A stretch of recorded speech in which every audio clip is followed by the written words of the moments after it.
Welcome everyone to our Civic Tech Showcase. My name is Jason Hibbets. I'm one of the co-captains for the Open Raleigh Brigade. We also have our event series called NC Open Pass, which I'll tell you about in a moment. But I want to recognize my other co-chairs in the back, Janelle and Zach. We helped organize this evening, so hopefully it's going to be fun and informative.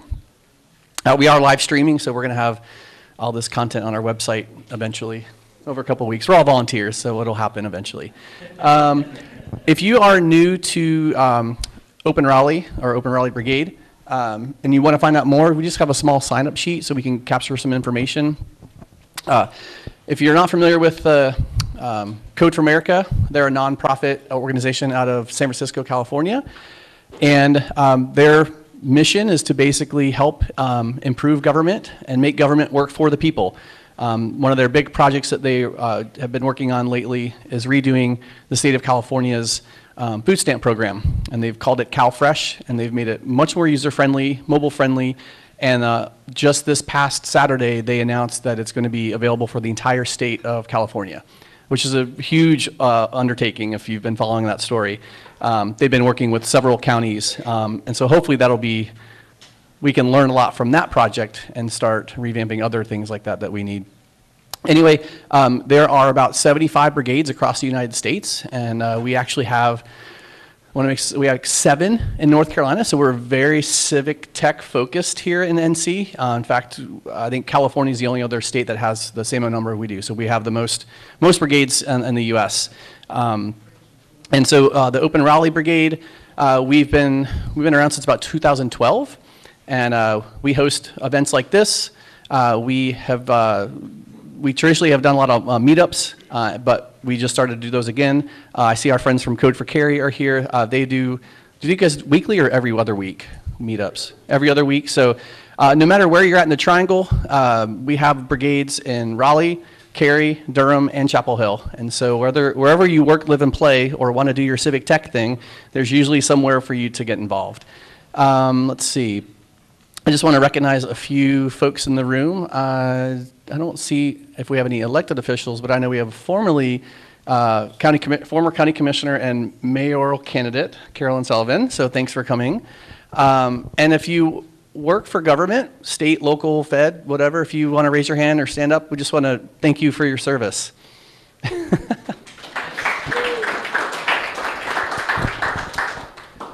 All right, we'll get started here in just a minute. That's me. I'm on Twitter a lot. Before we get into the meat of the program, we do have a code of conduct. At a very high level, it just means we want to create a safe environment for everyone, and we want to be nice to each other. If we see someone violating the code of conduct, you can approach me, Janelle, or Zach, and if you violate the code of conduct, we'll ask you to basically be removed from our event. So be nice. And I mentioned earlier, we have an event series that we do called NC Open Pass. We've found a lot of success in doing events like this. And so in the fall, we will have mid-August, we'll do another event kind of like this, but it will be lightning talks. So if you've been to our Civic Camp, or formerly City Camp event, we've done a series of lightning talks. We're actually going to break that out and do it in advance of Civic Camp this year to help kick that off. And about 3 or 4 weeks after that, we'll do our NC Civic Camp event.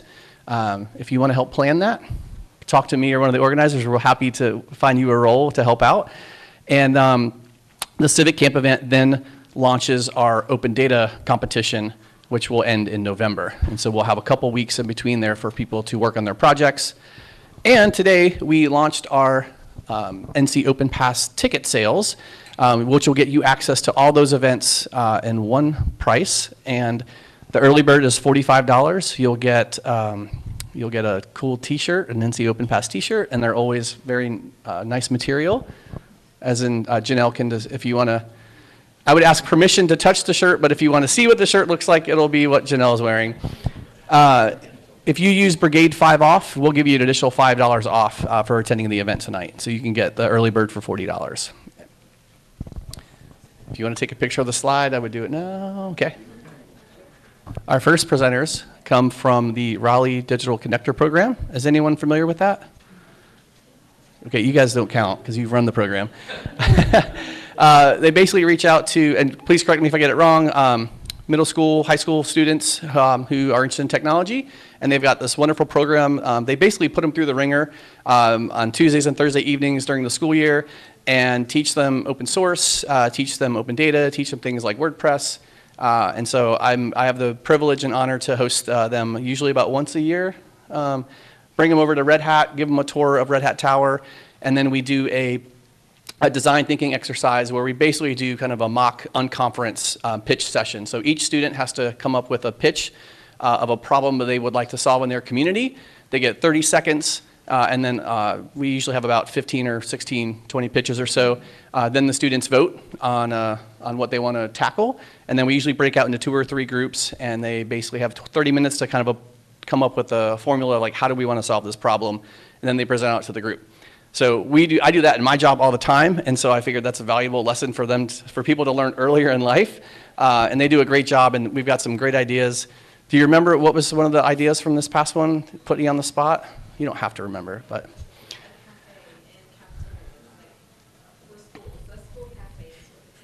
So, yeah, so if I remember, the idea was around carving out some time around lunch to have more of a break. So they're trying to get, they have a small lunch break. They wanted more lunch break because, if I remember correctly, going to class after lunch is not easy. So they wanted some time to digest their food and to mingle. And so anyway, it was a good pitch. I don't know if Wake County schools would change it, but we'll never know. So come on up, digital connectors, and let's see what you've got going on. Is this the clicker? It can't be because it's not connected to anything. So if you can just arrow down. And move it back up. Page up, page down. And use the mic because we're recording. Okay. Thank you. All right. Hi, everybody. So we're all graduates of the Raleigh Digital Connectors program. In the next 10 minutes, we'll be telling you what our program actually is and why we're important in our community. But first, we need to properly introduce ourselves. My name is Jessica Opara. I just recently graduated from the Wake STEM Early College High School. My name is Faisa Aiden, and I'm a rising senior at Athens Drive High School. And my name is Alina Jugan, and I am a rising junior at Wake STEM Early College High School. So what Raleigh Digital Connectors actually is, it's a program that equips high school students with the means, the expertise, the knowledge to spread digital inclusivity in Raleigh pretty much, and to also help them develop their personal careers in the future. So over the past school year, from September to just now ending in May, we attended classes at the Raleigh Pathway Center. So it was a class of 15 students, and twice a week we'd learn lessons centered on personal development, leadership development, entrepreneurship, and so much more. But outside of the classroom, we had a 60-hour service requirement, so we'd volunteer at different digitally inclusive organizations like the Cramden Institute, where we refurbished and distributed computers to families, the Foster Grandparent Program, where we educated senior citizens on digital literacy. And we also participate in STEM nights at local community centers where we facilitate really fun STEM activities for kids as young as 3 years old. I remember my last STEM night, we made DIY boats out of aluminum foil and weights. It was really fun. So those are some examples of what we do. Here are some statistics. So over the past year, my class and I collectively refurbished 74 computers, trained 309 residents in digital literacy, and altogether over the past year, we committed 1,054 hours of community service. So you can see with our experience in these numbers that we're really committed to initiating STEM and to bridge the digital divide here in Raleigh.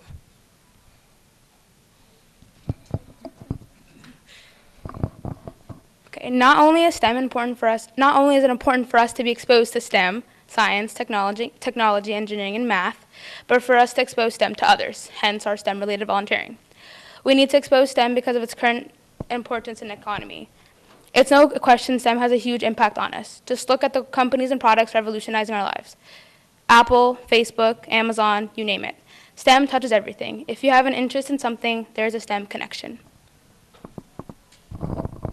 To hone in on the importance of STEM, here are a few statistics that showcase the strength of STEM and where the U.S. is today on embracing the STEM initiative. STEM workers enjoy a pay advantage compared with non-STEM workers with similar levels of education. As you can see here, even with the same amount of education, STEM jobs receive, on average, a higher pay than their non-STEM job counterparts. As well as that, while STEM workers tend to be highly educated, roughly a third have not created a bachelor's or higher level degree. In general, STEM fields are usually they usually require more education and are usually higher educated themselves. However, there are some occupations that require more experience and actual formal education, so that's where only a third, or at least a third, have not completed the higher levels of education. And finally, the U.S. placed 38th of 71 countries in math and 24th in science. Unfortunately, that means that the U.S. is about in the middle of embracing the STEM initiative. It's kind of sucky. And in fact, in the U.S., at the end of 2018, about 2.4 million STEM jobs were left unfilled, not because of a lack of interest or understanding of STEM, but because of a lack of skills. As you can see in our economy, based off of the current major products and companies, STEM has a huge impact on us, except that STEM education is not an easily available opportunity for the youth and young adults of our world, thus causing a gap in the workforce. So in the last few months of the Raleigh Digital Connectors program, we worked to introduce the STEM initiative to children by creating activities that directly connected to a part of it. This program took place after school at a local community center with kids who didn't have much previous knowledge about STEM. In fact, one of the kids came up to me one day and was like, "What is STEM? Isn't that just like the part of the flower that grows from the ground?" By developing a STEM after-school program, the educators, us, were able to create a resource for children, introducing them to the different aspects of STEAM, which we incorporated art with. In each activity, creativity was an essential theme to completing the project altogether, allowing for the kids to input their imagination.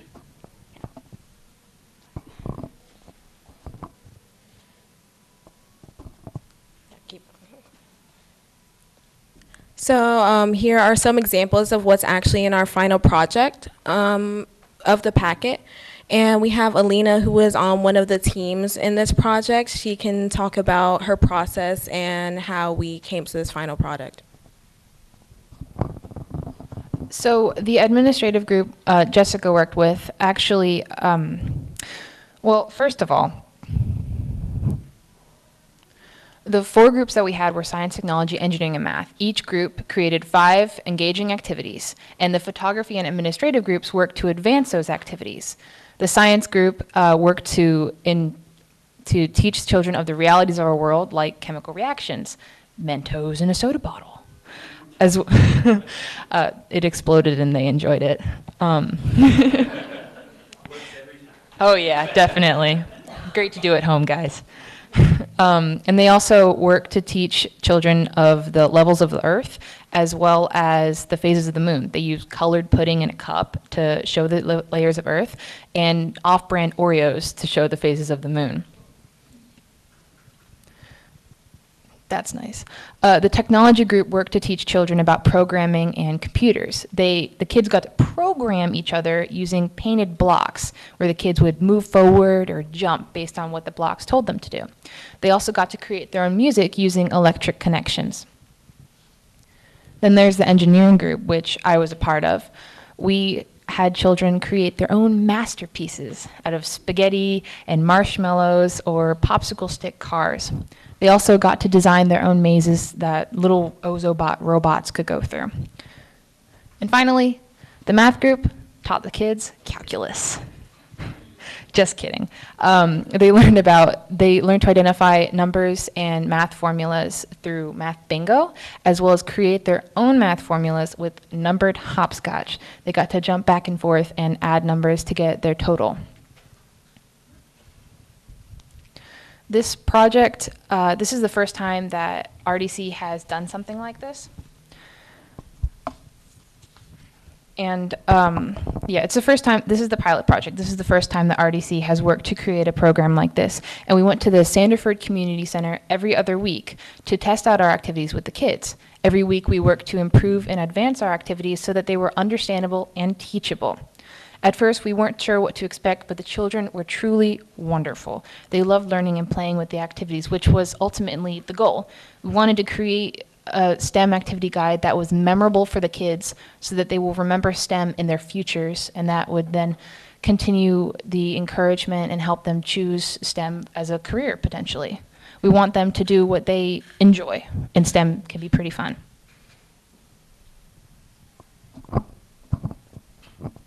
So you've seen the numbers. This program's commitment to reaching the community has been seen through helping senior citizens, young adults, and children. And with a broad audience, we can help many people. For community outreach, working within the community has helped us reach inclusive organizations that have allowed us to volunteer in the past, as well as new organizations that need support. As the class of 2019 just graduated, mentors and local partners continue to give us opportunities to give aid in events, such as upcoming STEM nights or Camden Work Days. A great example of our community outreach is our involvement in the Sanderford Community Center, centralizing our STEM project at Stanford. We have and we will continue to support the children there. So I was a part of the administration team in this project, and our job was to take the information and the research from the STEAM and photography groups and create the final project. So in addition to that, we just edited activities, made a cohesive design, something that could really be used by children and parents and teachers and planners. So to make it accessible to all these people, it is planned that the full packet, all 70-something pages, will be uploaded onto the City of Raleigh website, so everybody can have access to it. And it is in PDF format, so people can pick and choose which activities, because there are a lot, and they can choose which ones they want to pinpoint in classrooms and implement in many places. And like Alina said, the purpose of making this guide was to give kids another resource to get ahead in STEM education and also ahead in STEM careers. These are the sources we use for our facts, and these are our kids graduating from our program.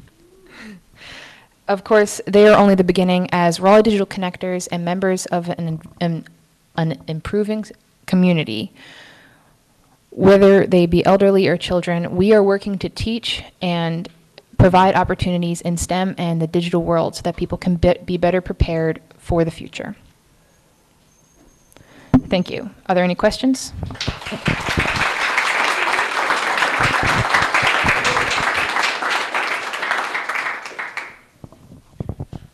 Thank you. Thank you very much. All right, we're going to transition the laptop really quick. Hi.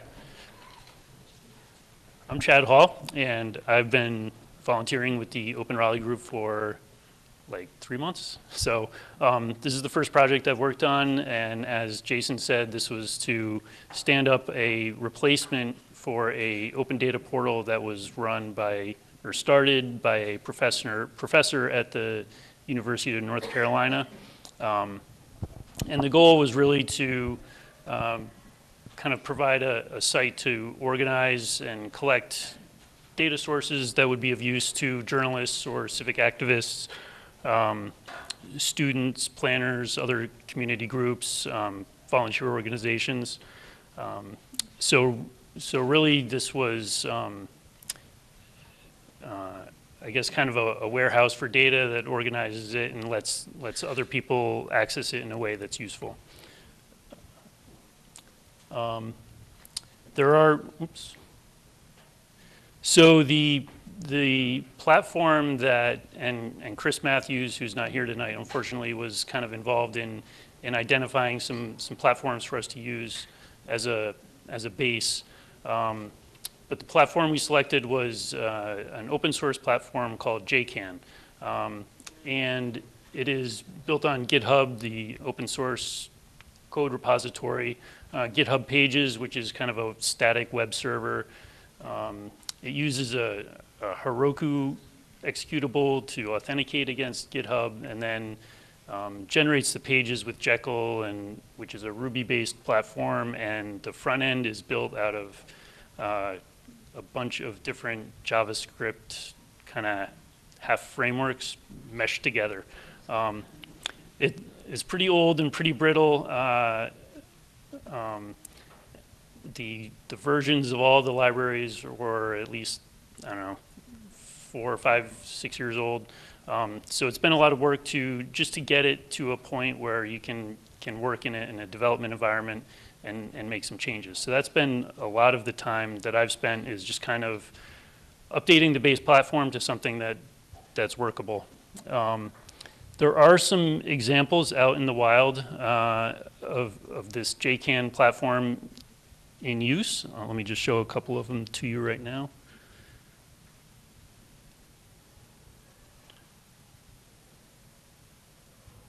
Oops.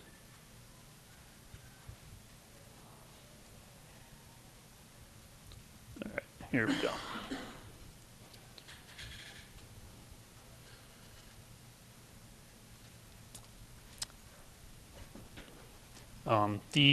There's a civic organization, I guess similar to Open Raleigh, that has a JCAN platform for St. Louis, and they house some crime reports and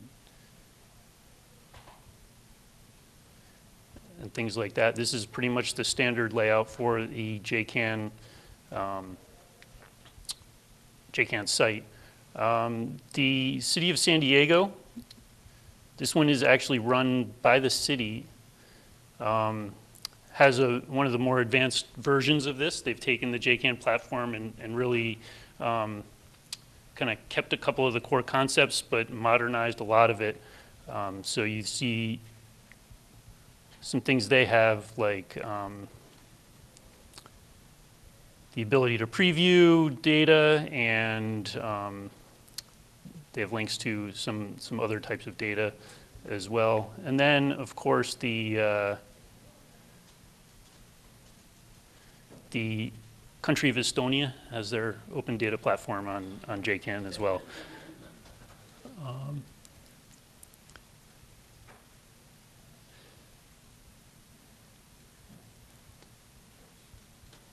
So those are kind of the models that we're using or a couple of the examples we're using to model some of our new features that we're looking at, and develop our replacement for this UNC platform. So what I've been working on is we've added, to replace some of the GitHub authentication, replace that with a authenticator against the Amazon AWS services.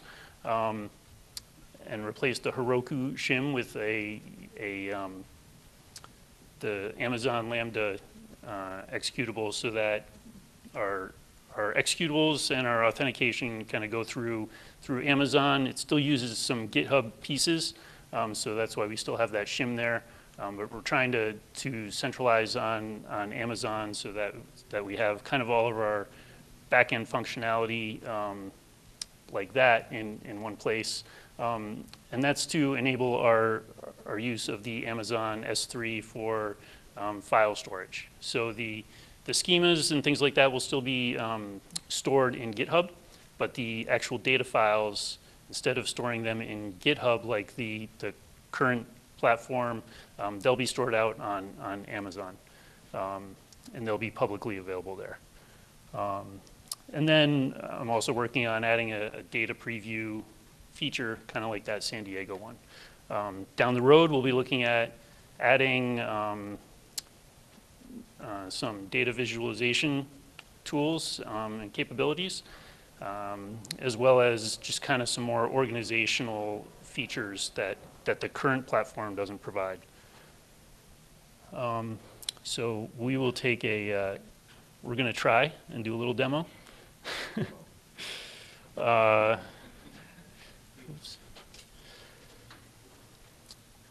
This is very much a work in progress.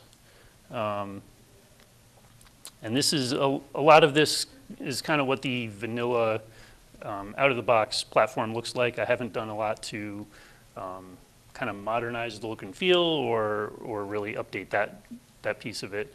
But we do have a couple of data sets that Chris has added, and we'll see if we've got the preview working here. Not that one, that one. And so we've added some preview functionality, and this is actually going out and pulling the file off of the Amazon storage site, pulling it down into the browser, formatting it in a table, and presenting it nicely.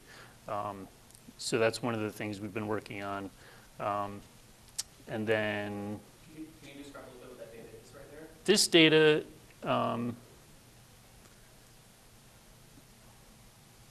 this data right here that we're looking at is actually just some sample data that I threw up there. It is a list of companies from Crunchbase or something like that. But to go back to the list that Chris has put up here, the actual food insecurity data set, and this is a good example of the type of data that we're looking to put there, is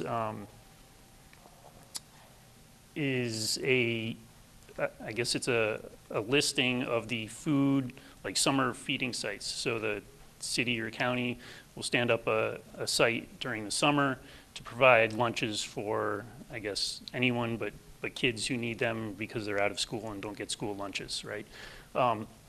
So this was a data set that contained all those locations, and the idea would be that civic groups or planners or whoever could look at this data, identify holes or misplaced sites, things that weren't accessible to people who would be needing these types of resources, things that aren't on bus lines, for example, wouldn't be, or aren't in centers of population, wouldn't be great locations for people who need these resources. So a data set like that would enable someone to pull together some analysis, do some mapping, and show where a better site might be, for example, that the city could use, or a county, or whoever's putting up the site. And then the absentee data, I think, is just straight up from the county school absentee data. But that's the sort of data that we're looking to house there. I know the site at UNC had a lot of, I guess, police and crime reports from cities all over the state. So this is looking to be statewide. And the UNC site, anyone could register, submit a data set, and post it up there. So we're really looking for this to be an open site that can be valuable for any journalist or data scientist. Let's see here. So then our next steps, beyond just polishing up what we've done and kind of evaluating that as a proof of concept or prototype, replace the back end, replace the front end, look at alternatives. There are a lot of problems with the JCAN platform that we really need to look at and see if that's going to be the right fit for us. Otherwise, we're going to have to rework a lot of code, I'm discovering. So, and then of course there might be alternatives out there that we can look at. But the goal was really just to kind of stand up an MVP to replace the UNC site. And I think we're pretty close to being able to do that, if nothing else. And then we can look toward the future to really make something that shines. And that's the Open NC Data Portal.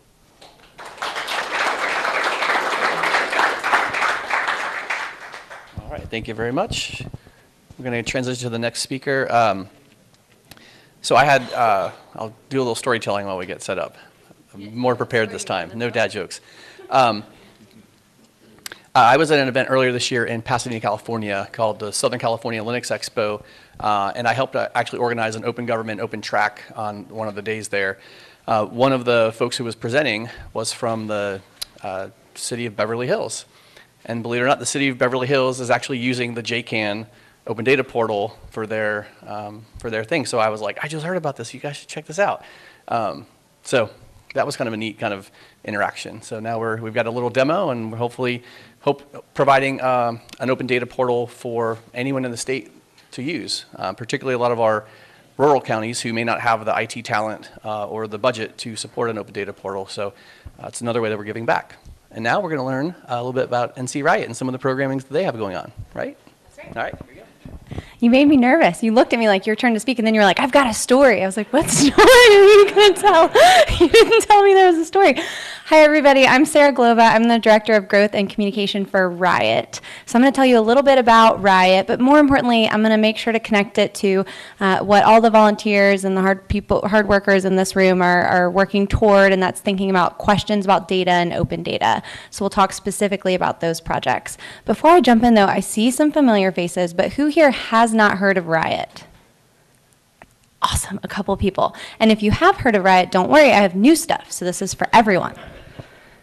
So first, just as a review, so RIoT is focused on helping to make this region a center of excellence, a global center of excellence for IoT.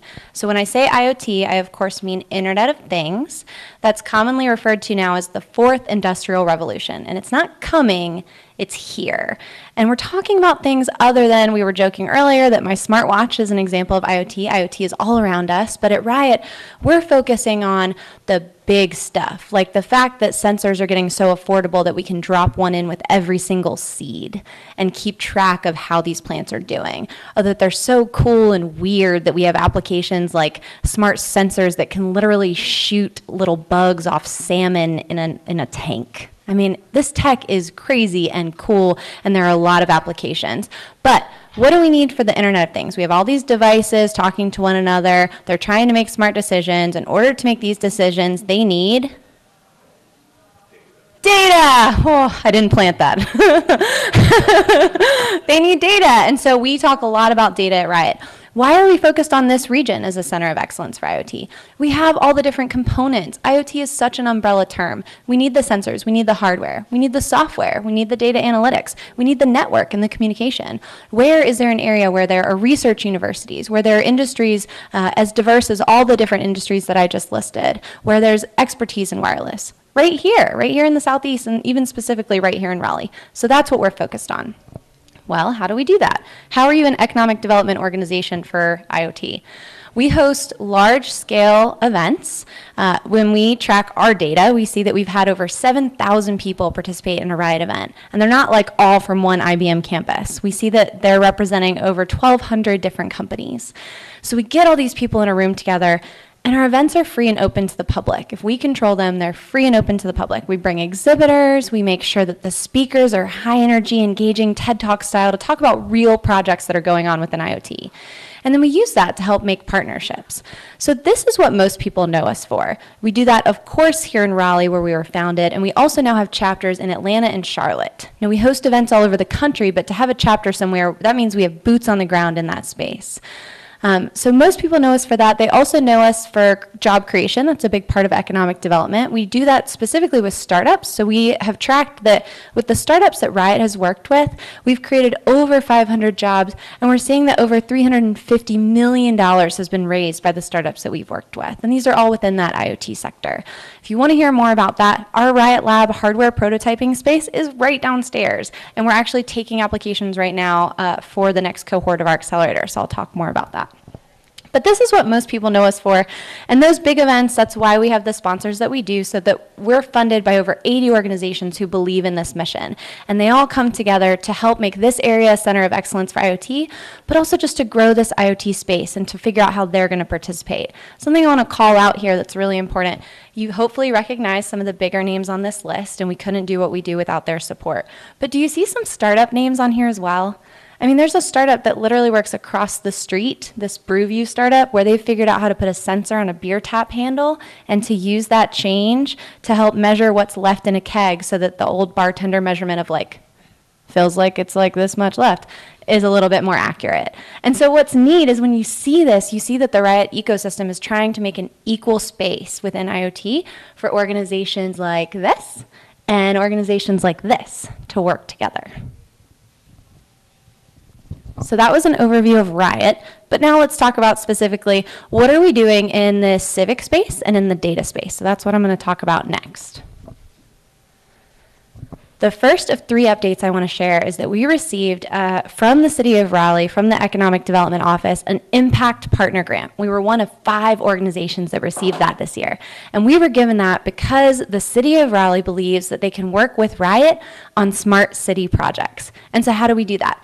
We literally have Darnell Smith, the CIO, and Noah Otto, who's the new Smart City Coordinator, in RIoT Labs every single month. And they come in and we talk about the kind of tech that they have questions about. They can come to us and be like, so 5G here, not here? My phone said it was here. I heard that it's not here. Like, what's going on? And we can just talk about stuff like that. We also can introduce them to the kinds of startups that they want to work with. So for example, if they're considering smart metering or smart water sensors or anything like that, we can connect them to those startups. And so that's one example of how we work with cities. Now that is probably the most solidified partnership, but we're doing similar things across North Carolina. Of course with Wilson, which many of us know are just skyrocketing on the smart city initiatives, but also talking about Cary and what they're doing with their API, looking at cities like Greensboro and how they're growing. So RIoT as a nonprofit can be this almost equal terms, like come to us with questions about technology and we can be open and help facilitate these smart city projects, things like that. So if you have something that you want cities to be aware of, whether it's a startup organization you think they should know about or a kind of tech or a question or an initiative, let RIoT know and we can help connect you to those cities and be that gateway. So that's the first update. The second update is a little bit timely. So on June 18th, we're going to host a Smart Cities Connect forum with an organization called US Ignite. Now, US Ignite is a federal program. They were really well funded by an organization called NIST, and all they do is bring smart cities together to talk about smart city initiatives and projects. After every forum, they publish what's called a playbook, and they put that on their website for free. So if you're really interested in smart city ideas and initiatives, the playbooks on the US Ignite website are a great place to find that. US Ignite heard about what RIoT was doing and decided to host their next Smart Cities Connect forum in Raleigh, which is really, really cool. So we have the Smart Cities Connect group coming here and many of our cities getting to speak at their forum, contribute their questions and ideas. That's happening on June 18th.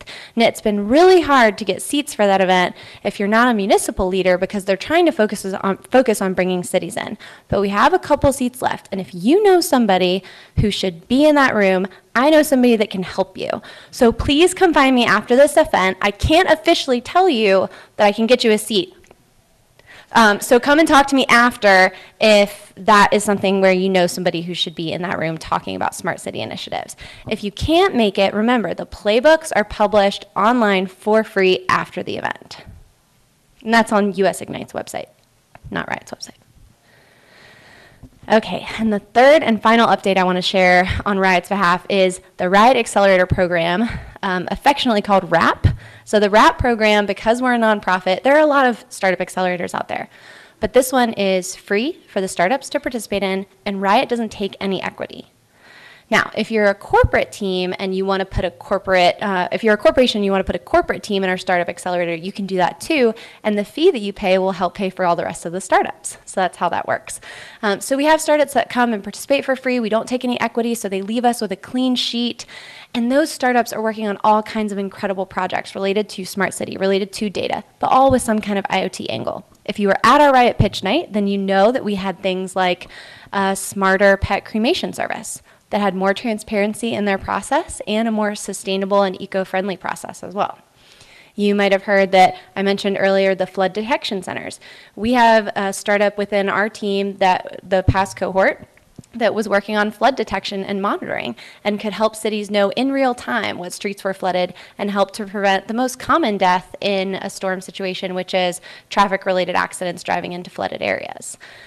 We also had medical devices like NurseSleep, the Band-Aid type device that replaces all the sleep test equipment that you have to do in a sleep test situation. So some really cool applications. Here's what I want you to take away from this though. We also have organizations that just have an idea. We've had students come out of a school program and say, I want to start something. I want to begin something. And they apply to the RIoT Accelerator and use that program to kick off their next adventure. So we've worked with some really impressive startups, but what I hope you'll take away from this update is if you know somebody who wants to work on a project, maybe related to the kinds of things that we're talking about in this room, ask them to consider applying for the RIoT Accelerator program, or at least come talk to us, and we can talk about how to turn their project into something maybe sustainable, maybe into a real business. If you think of RIoT in the future, as you think about the the Raleigh Brigade and Open Data, what I hope you'll think of is RIoT as a partner in the civic conversation. So as we're thinking of how to connect with our cities and towns, RIoT can be that gateway, that in-between. So I hope you'll think of us for that. I hope you'll also think of us because of IoT.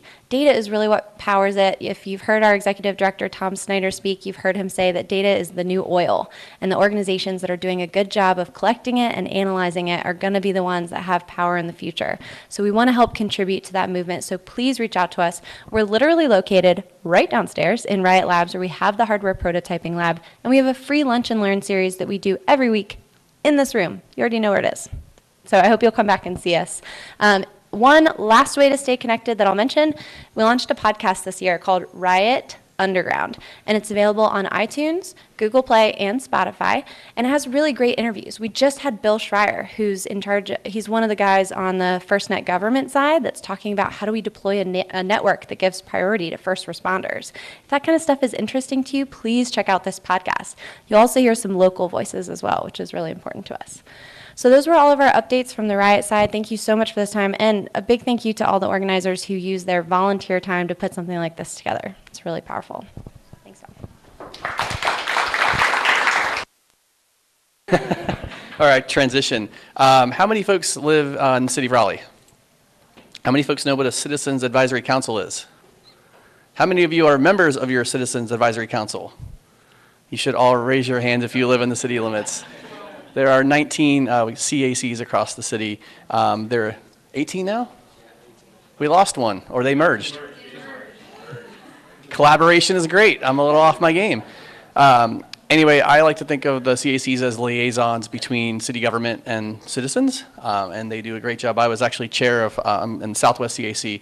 I chaired that for 2 years. Whew, that was awesome. And then I found Civic Tech, and I was like, I got to go do this stuff. Anyway, our next topic is around dashboard for the CACs, and I'm excited because I don't know anything about it, so I'm going to learn something too. Well, hey, I'm Chandler. I'm a senior data analyst for the city of Raleigh, and I'm glad I don't have to give an explanation on the CACs because I don't think I could explain it as well as Jason just did. But so we put together a CAC dashboard. So Dan, who's actually here, Dan, in our Housing and Neighborhoods Department, came to us and was looking for a tool that would allow us to compare the demographic makeup of the CACs. So look at that comparison and also look at the crime difference between the CACs. So what we did was we associated some of the demographic information with the CAC boundaries and also built some GIS crime layers for the individual CACs, and brought that all into a Power BI dashboard that we have just recently published on our Open Data site. So if you want to look at this, go to data.raleighNC.gov. If you scroll all the way down to the bottom in the application section, you'll see CAC dashboard. Click on view and it'll open it up for you. So that's what I'm going to do now, or Jason's going to.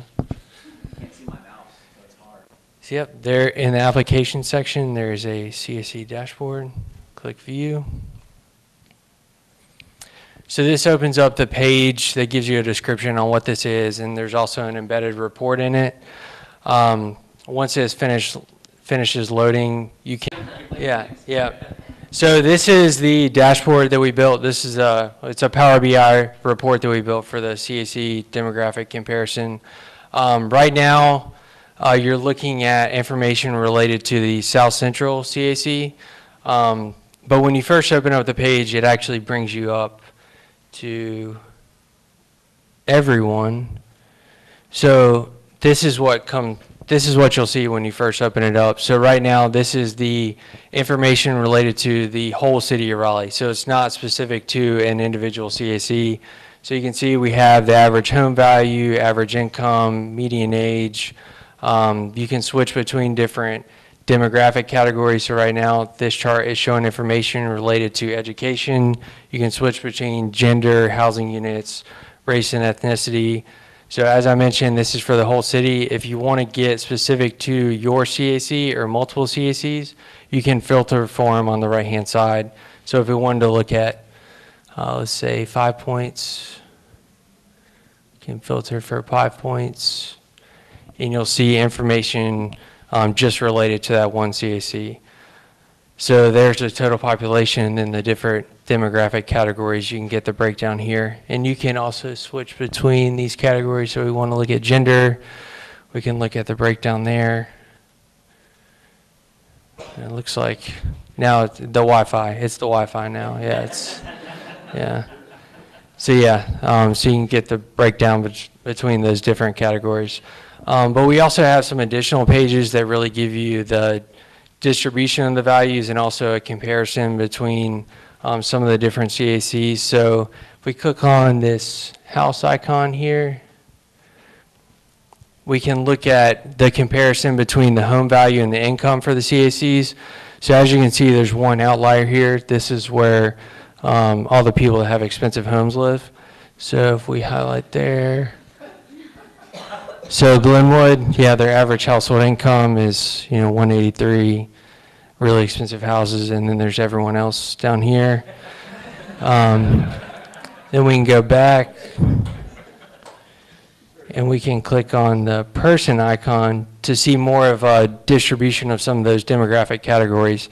So you can look at it by CAC, you know, what the educational breakdown is between them. So you can really compare between the CACs and look at the breakdowns for the different categories. And the last thing is the crime.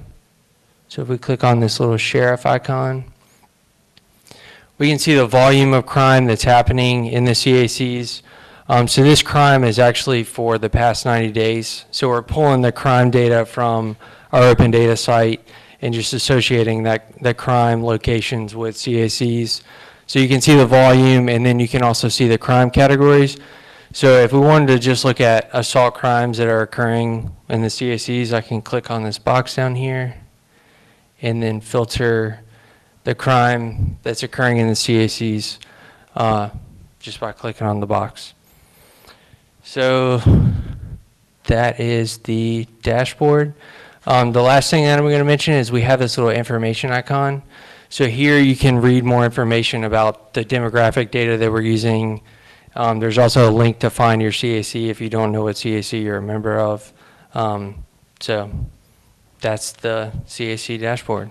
Any questions? Our next topic is kind of one of our success stories from the brigade and some of our events. This is about public input, which I believe started as an idea at the first City Camp Raleigh, right? Yeah. Which was in 2012, I think, maybe 13, somewhere around there. But it's been a while, so 2012. Thank you. They all blend together for me. So, all right, Jay. All right. Looks like it's auto advancing for me, which is lovely. I'll turn off my mouse. Tech experts, not AV experts. Yeah. So now that you've seen all my slides. Yeah, I think the transitions must be really nice because it's going nice and slow. I think it's just going to want to auto advance for us. So what we'll do is hack it as usual. Oh yeah, that'll work. All right. So yeah, Jason nailed it 5 short years ago. Sprung an idea that I thought was great enough to leave my engineering job. I was working at a transportation engineering firm here in Raleigh. Again, my name's Jay Dawkins. Sorry for not introducing. And I noticed how terrible we were at public engagement on big transportation projects. And I saw that same pattern carry over into our work with municipalities and realized, gosh, there's got to be somebody working on this. How do we use technology to better engage the public around the big projects and issues that shape our communities, and especially to help reach beyond the usual voices. So I thought that that idea alone would be enough reason to quit my job, so I did. And that was in January of 2014. I launched the company here out of HQ and lived in a startup house over in Boylan Heights. And it was really exciting, and I figured, gosh, okay, this is going to be great. I'm going to build a software solution. And 1 year later, the city of Raleigh had taken a chance on me, the planning department, and the city of Charlotte, with an average, I guess, our recurring revenue was about $10,000 a year later. So people would ask me, like, are you angel backed? Like, are you venture backed? No, I'm sadness backed. I literally just sit here in this room, and I go home and I eat sweet potatoes, and it. But gradually things got better, and we've now grown to about 23 states. We're working with a little over 63 agencies, and it all started right here in Raleigh. So that's the story about public input and where it came from. The reason I have this next slide on here, some of you might recognize this book, is not actually about the company, but how many of you are familiar with Lean Startup? Cool, that's a good chunk of the room. So the reason I bring up Lean Startup is not because of public input or startups in general, it's because of the principles that are espoused for startups I think are relevant for government, especially the idea of listening to your customer and iterating quickly. And I believe if we can give government the tools to listen better and iterate quickly, then we can expect better solutions for communities and better services for people. So ultimately, I think the way to do that is not through political revolution or through new policy or through trying to force changes through from a top down. I think the best way to do that is to give what we call bureaucrats better tools, which sounds funny because bureaucrat sounds like a word that would be negative, but ultimately those are the people that are keeping the trains running on time, making sure we have safe, clean water, and ultimately delivering the services that we see as local government. So we build the tools to help them listen better and manage their process. And usually that means, one, their online surveys, their in-meeting surveys, meeting tools, connecting the contact information that they bring from those things into their email and text message outreach, and then managing all that into a central hub that can connect to social media and any other data platforms they're using to try to manage their public engagement data in a similar framework or in a standardized framework alongside everything else. So as I mentioned, it's been adopted by cities like Raleigh and Charlotte initially and has now spread to places like Austin, Texas, San Diego, King County, Washington, Seattle, and like Florida. A little over 5.9 million responses collected, 6.7 million emails, lots of things. This is an example of NCDOT's public participation database mapped out. Ultimately, the idea is that instead of having one-off surveys like SurveyMonkey or Google Forms, and instead of trying to have these things operate in discordant platforms like MailChimp and Constant Contact or spreadsheets are usually what we see, try to build a database where you can constantly go back to the people who have previously engaged, use geo-targeting, and reach out to those people that are affected by the projects that we're building. That's the team. That was supposed to be a skip slide. Let's see. But yeah, there's the team, minus a couple of folks we still need to get pictures for. We're based out of HQ Capitol Club building over on Martin Street. And so now to kind of bring it all full circle, what I'd like to do is get your opinions. So if you want to bring out your phone and text OPEN to 73224 or go to publicinput.com/open, whichever is easier.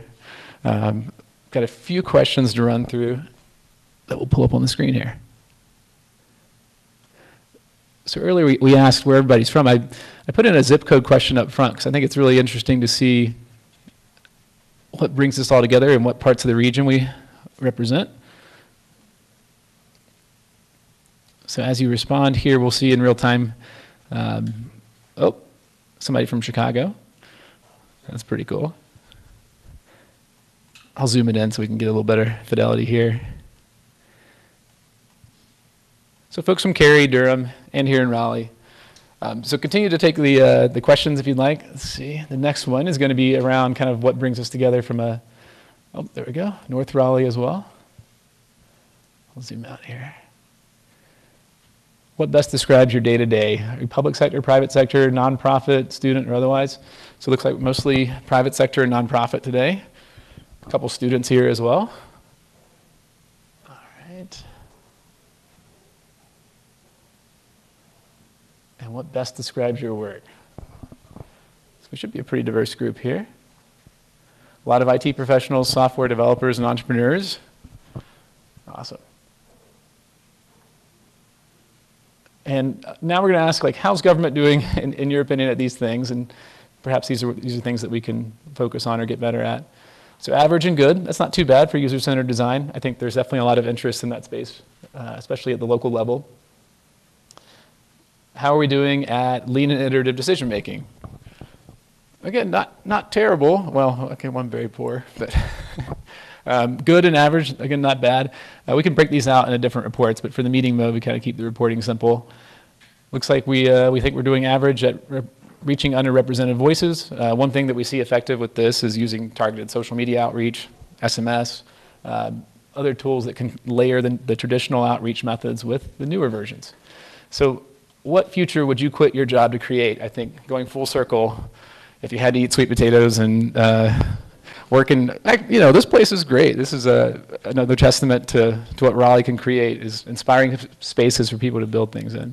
So I'm going to share the hidden, which would include SMS, a Mars colony, that's wonderful, an engaged community, woodworking, heck yeah, quantum computing, more equitable, inclusive, accessible, and someone said already did, very good. Well, excellent. So thank you for those that are taking the leap and doing this. But again, added bonus if you get to do this in your everyday life. So picking a career where you can do this sort of stuff is one path, and of course volunteering with your brigade and jumping in on projects. But in the future, if you're a .NET developer or are interested at all in software sales, we have 2 open positions coming up, so definitely get in touch. And otherwise, we'd be happy to share any of the data we're helping collect and connect with different departments in Raleigh that are doing this sort of work, as well as Durham, and potentially Cary fairly soon. But anyway, thank you all so much for participating and jumping into this conversation with me.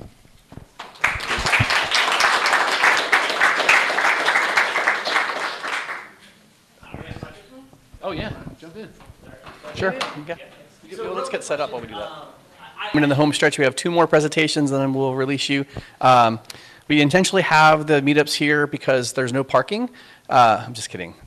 Really bad joke. Hopefully you have lots of public transportation options you can get here. Usually when I'm not on kid duty, I will actually walk from Red Hat Tower over here, and then it's really fun because it's downhill and then uphill, and it's like that both ways. So anyway, we've got our friends from the Code for Cary, Code for America Brigade, and going to talk about an app they've been working on for quite a while now, right? Yep. Thank you. Hi, I'm Matt Rakowski. And I'm Robert Campbell. I'm one of the captains with the Code for Cary. We're quite jealous that you can call yourselves Open Raleigh, because we jumped on that bandwagon, but then we said Open Cary doesn't work. So we stayed Code for Cary. So. Okay, we're going to talk about our world famous parking app. Why are we doing this? Because everyone wakes up and says, I'm going to build a parking app today, right? Seriously, we had been working on several projects at Code for Cary over the last couple of years. We wrapped up several of them. One's called Wasteline. Residents can just check and see what their garbage and recycling day are by putting in their address.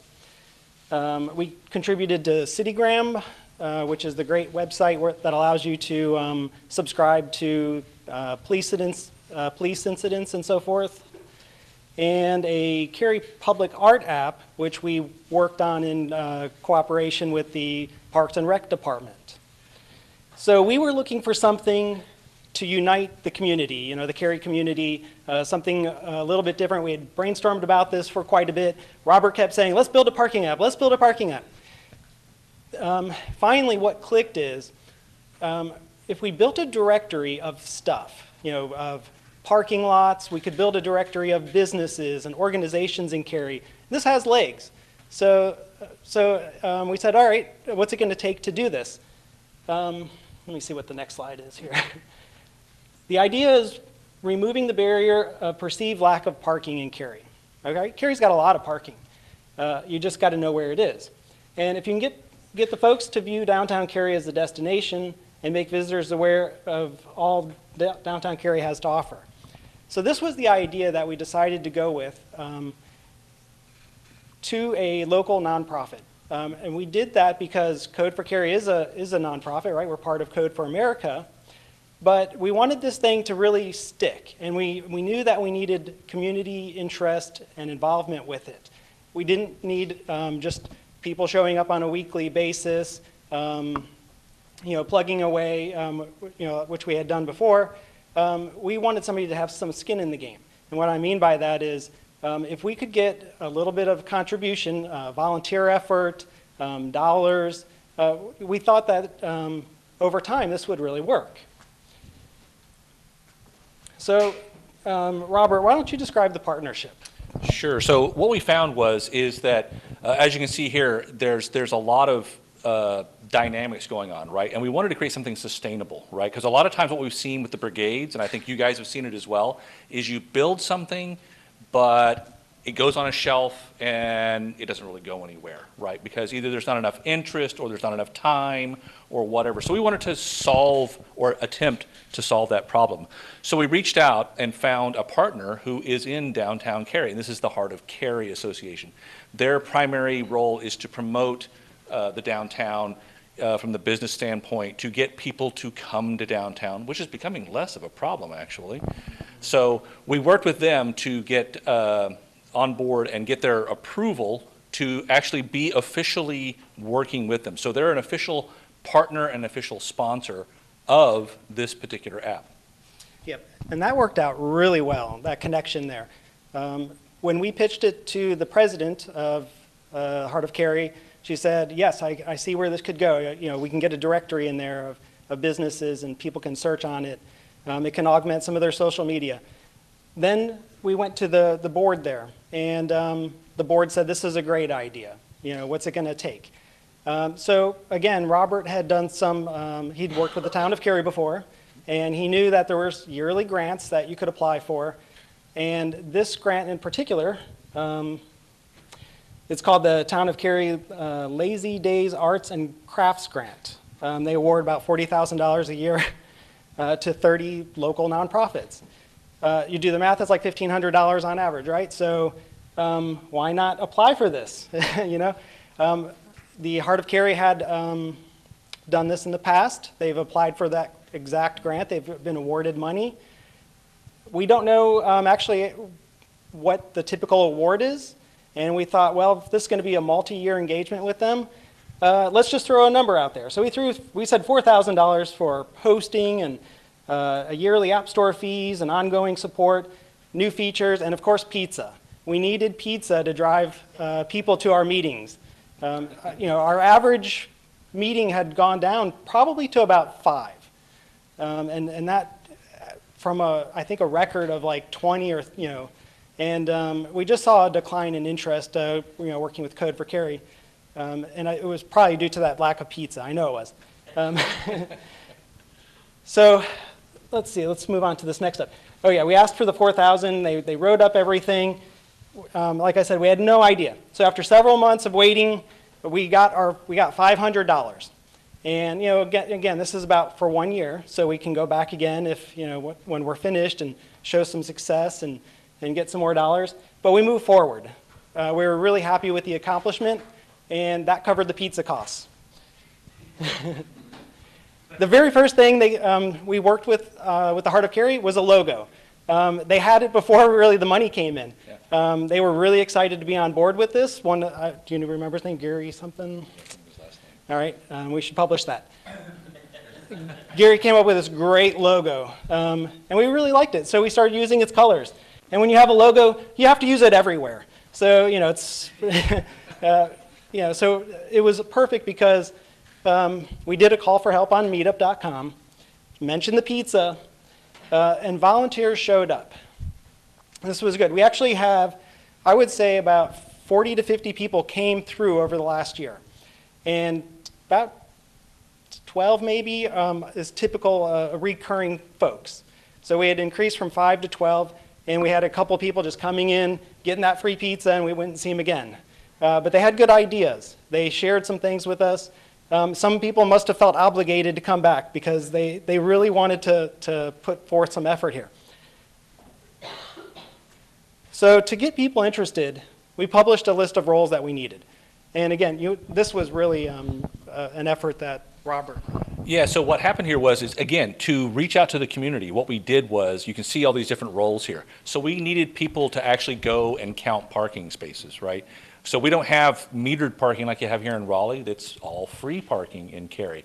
So nobody bothered to actually catalog all of the parking lots. So volunteers from the Heart of Cary Association, they went out and literally pounded the pavement, looked at a parking lot, counted the spaces, gave us the numbers, how many handicap spaces, where are the electric charging stations for the Tesla and other electric car drivers in the audience. And we also needed other people to take pictures, to transcribe the data, because it's written on pieces of paper, it's in somebody's spreadsheet, it's on somebody's phone. So how do we take this and geocode it so that we have a data set that we can work with? And then, as you saw, right, we had that logo, right? That kind of just spontaneously appeared from this one graphic arts guy who just said, hey, I think this looks good. And so we had these creative people who could then give us their input on how things should look, because you know how it is with engineers, right? We build something, it's usually Roboto font and white on like a nice blue background or something like that. So we have creative people who can help us get past that little hurdle. And then we got coders of all levels. One of the things I wanted to call out is I'm very proud of this, is that we had people of all different skill levels come through. We had people who were cashiers at Whole Foods, who had taken a boot camp at UNC and wanted a place to practice, things like that, and people who were looking to apply their skills and build their portfolio. And we actually know of people who have gone on to get jobs, I won't say because of this in their portfolio, but it certainly didn't hurt that they were able to practice their skills, right? So it gave the community a platform, not just to contribute to build this, but also to build those STEM skills that we've heard a lot about already. Okay, so when we brought this group together, we had no preconceived notions about really what the app would do, how it was going to be built, but we iterated a little bit, we collaborated, we said, hey, we know we want to show a map of Cary, we want to be able to move around it, we want to be able to do a search for a location or a business, we want to see some parking suggestions, filter by some criteria like Robert mentioned, the electric cars, and then get directions. So how would we build it? Well, the very first thought was, let's take an open source enterprise software package, throw it on AWS, put a database behind it, use PostGIS, have a REST API, and just light up the servers, right? That was not going to help out in our case. So what we did do, we set up GitHub, used our GitHub account, and the very first thing we did was set up a Cary Connects data repo. And this repo is a flat file of all the parking spots in Cary. And it also has a flat file of all the parking spots or all the businesses in Cary, downtown Cary. And we use GeoJSON because you can create a shape using GIS. You can put coordinates in there for where the parking lot enters and leaves, and you can put some other data against it. We also set up two other repos. We set up a mobile app one and a web one. And when the groups came in, they just organized themselves. They said, we showed them that pitch, and some of them said, I'm interested in the mobile side, I'm in the data, and I'm in the web. And again, we had no idea what technology we were going to use. As Robert mentioned on the data side, we had volunteers going canvassing the lots, writing things down on paper, compiling them into Excel, and we'll show you a neat website we used to actually plot all of that. The website, the team here, I'll let you mention that side here. Yeah, so on the website, right? So one of the things we wanted to do early on was kind of find a middle of the road, right? We didn't want to have people going off in this direction and unable to talk to people on this side of the house, this sort of thing. So one of the things we quickly realized through conversations between Matt and myself, and as well as talking to the people in the room, is remember those folks I mentioned that had come from that UNC boot camp? There were actually 3 or 4 of them, right? So they're all like, hey, we just learned React, right? We'd like to see if we can hack this together. And we're like, hey, sounds great, let's go that way. The nice thing is, or how this kind of gelled, and the nice part about this was, So React, for those who don't know, it's JavaScript, right? It's a JavaScript library, right? So JavaScript is a fairly lightweight language, right? It's fairly straightforward. It's not too difficult on the learning scale. And then we used the titanium alloy package, which also uses JavaScript to build native code mobile applications, right? So using one language, we could attack both sides of this house, right? Yeah. So we built it, so it's a native app that you start off in JavaScript and you create your iOS app, you create your Android app, and then we had a separate package just because of React to have a nice web page to give us the same functionality for your desktop or your mobile phone if you don't want to install the app. Yep. All right, so then on the data side, I mentioned we used a lot of GeoJSON files. You can take a look at our GitHub repo for that. It's just code for Cary, and you'll see a list of those. You know, it's great. We put in the number of spots, handicap spots, electric charge spots, any restrictions, because there's a lot of parking in Cary, but if you park at the church, you can't do it on Sundays, or if you park at an elementary school, it has to be after 5 p.m. So there's some rules that we started building into this, which was fun. We also put some notes, and again, here's a little bit more detail on that. Using a website called geojson.io, which I think is owned by Mapbox and just kind of thrown out there, we can paste in our GeoJSON file, see it on a map, and then look at its data, and we can also add to it. And we can flip it to a table mode and just do some data entry. And then we just export that right back into GitHub. The website, threw that up on Heroku. We are going to have a actual URL for this, which we don't have yet today. We've already registered. I think caryconnects.us was available.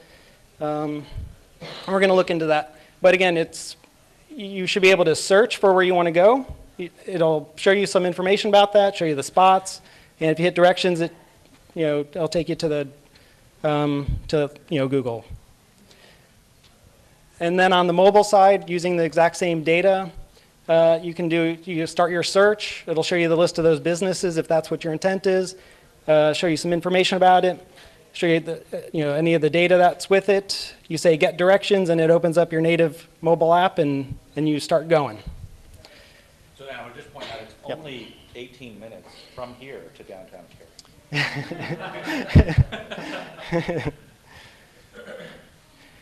All right, so yeah, here's the URLs. We, in our last meeting, about a couple weeks ago, we actually did publish this on Android.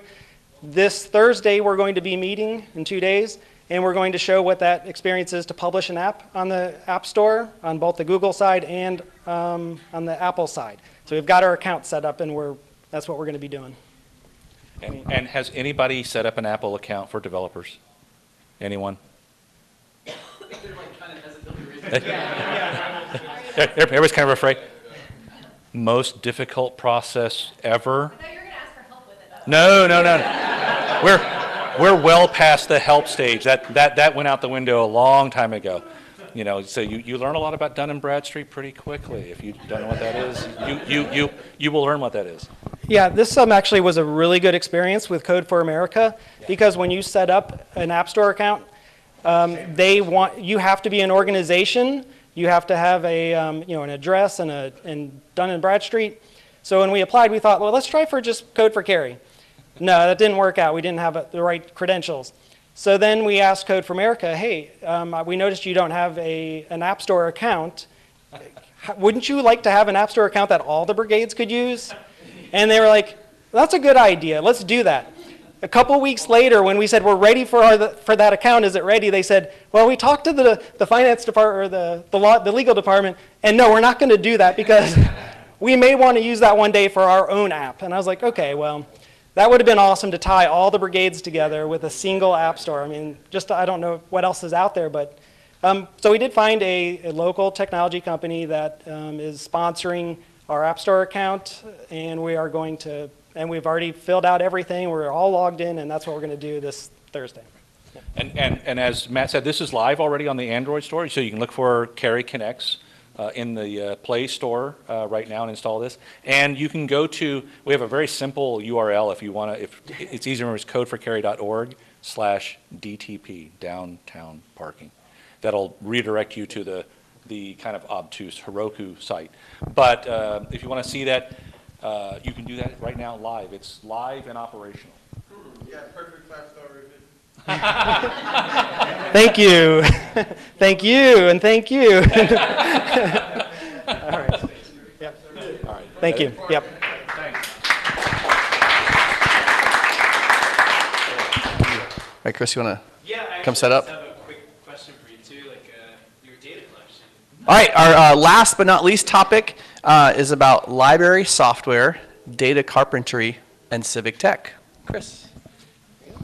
Thanks. Actually, I'm going to be a dad in July, so I was hoping for those dad jokes, but they're bad apparently. I wanted to hear the dad jokes, I work for the Carpentries. It's there's different ones. There's data and software and library carpentry, and there's another one coming around the corner called high performance computing carpentry. And really what we do is teach data and software skills in different ways. So, but to start, it's funny, I've been set up today by a number of people saying data is important to a lot of different things, but software is too. We've heard about software and how that, is an important connection as well. But the thing is that in academia, this is a skill that is something that the curriculum doesn't account for, and there have been a lot of surveys. This one is actually in biology, where it points to the fact that people need these skills. It's at the top of their list, software and data skills. They don't get it in the curriculum. They're kind of thrown things to do in the lab, and they just don't have that background. And you could run the survey in different disciplines and hear the same thing. It's not only academia, it's also industry. Industry has said we need people with data savvy skills. There was this rush on hiring data scientists, and now you hear data scientists say, I need more people to help me with all the data that I'm taking in and trying to analyze. But that's just one place that you hear them saying, we need data savvy skills. The other side of it is that universities were kind of caught flat-footed and weren't really prepared. But you see a lot of data science initiatives happening in universities now to try and account for this. The workshops that we run to teach these data and software skills, we see a lot of early career researchers. So we see undergraduate students, graduate students, postdocs. They account for almost like 70% of these workshops. They're coming in needing these skills because they see it as important for their careers, but also for the work in their labs. The carpentry sort of is a response to that gap, that training, that skills gap that we're seeing all over the place. I mentioned that there were these different carpentries. So data carpentry is one where we have training from genomics to atmospheric sciences, and really that's sort of the applied side. So, how can I use data for what I really want to do? Don't, take me through a long computer science course. I need to use data right now for this, and I need to manage it well. I need to write some programs. Software carpentry is more from that the researcher IT side of things to create efficient workflows, to automate things. And library carpentry is about automation. It's about connecting with researchers. And it's also, in general, it's to help libraries just become more efficient themselves. The other thing is civic carpentry is something we've been hoping for, is to connect with civic tech community, and one of those connecting points is libraries. It's so maybe it's library civic tech, but that's why I'm here today, to see if there's anyone interested in this. But just to give you an overview of our workshops, there are 2 days usually of active style learning. We do a lot of active assessment, so you see these sticky notes popping up across the room. that's sort of an indication to say that I need help or I don't need help. You know, I'm doing well, I'm not. And so it's our form of getting active assessment within the workshop. We also do other activities to get feedback. So we have this other activity called one up, one down. So we go across the room. What did you like? What did you not like? And but we're constantly gathering this feedback through surveys and other things through the workshops. They're volunteer run. These people you see here that are instructors, they're actually volunteers. They're certified through the training program that we have. We only have sort of a minimal fee for their travel support so that the volunteers can come in and train. And then it was great seeing the code of conduct. This is a very important thing to the Carpentries of creating a welcoming community so that everyone feels like they can participate. So we have a code of conduct as well, and we take community seriously. The workshop goals are really to teach these skills, to give people a jump start, because like we said, people are sort of scrambling for a place to start, and these workshops are really a place to jump start, give them the confidence to move forward. And we see this in our survey data. I mentioned we survey all the time, and we see the confidence level. That's one of our highest figures of people feeling like they can do better than when they entered. And this is an example. It's from the academic side, the research side, but this is the Ocean Health Index project, and they took one of these training programs to see how they could be more efficient and share their data, because they were getting questions all the time. Can I get your data at this particular point? And they had to go scrambling around in a file directory, like, which one was it? This is the final version, like dot, dot. So they got better at it, and they were able to answer these requests more efficiently. Also, I mentioned community is really important part of the Carpentries. So there's a lot of mentoring opportunities. I think one of the things that discussion groups, but one of the things that's not really apparent when you go to our websites is the community behind it, the Slack channel that we have, and the discussion list. We have thousands of researchers across the world that are part of this, and when you ask a question like, how do you do this with your data, our response is almost instantaneous, sometimes the same experiences, and it's great to feed off of that. And one of the links I shared here is the librarycarpentry.org and contact page where you could sign up for one of the Slack channels, and if you're interested. Our lessons are up on, we heard about GitHub, and our lessons are up on GitHub, all of the lessons, library carpentry, data carpentry, and software carpentry. Anyone can actually contribute to them. One of the things to mention here again is I heard a lot of people in civic tech say there's not really that much difference between what you're teaching and what we want to do. It's some slight changes to the context and the data that's used, but our material is already there and open, CC BY, ready to use. And fork and change and use for civic tech related stuff. How can you get involved? You can start by hosting, so you can request a workshop. You can help. We have helpers come in, and you can be someone that's very familiar with Git or other technologies and be a helper in the room and learn about the process a little bit more. Or you can become an instructor. You could teach. And one of the things to mention here is that I mentioned that, again, we have this instructor training.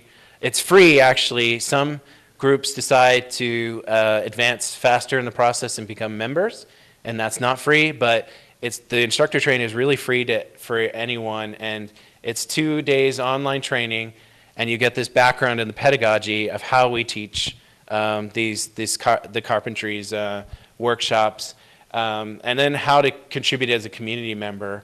As part of the Carpentries too, you get that training as well. So I included the link there to instructor training as well to sign up.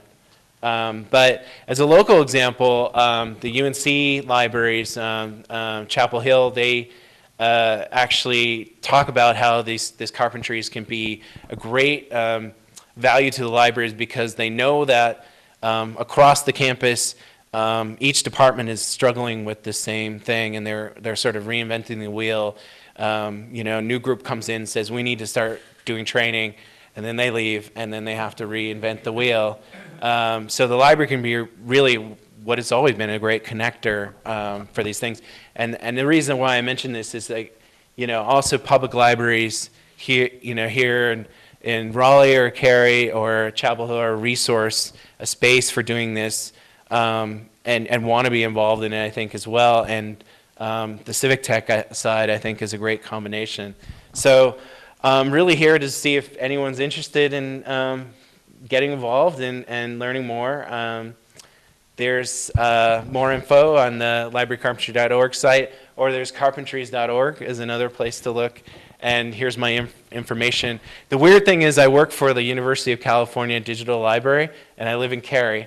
But I'm part of this global community, the Carpentries, so I really can live anywhere and work part of that community. But yeah, that's it. And if you have any questions, I'm here. Yeah.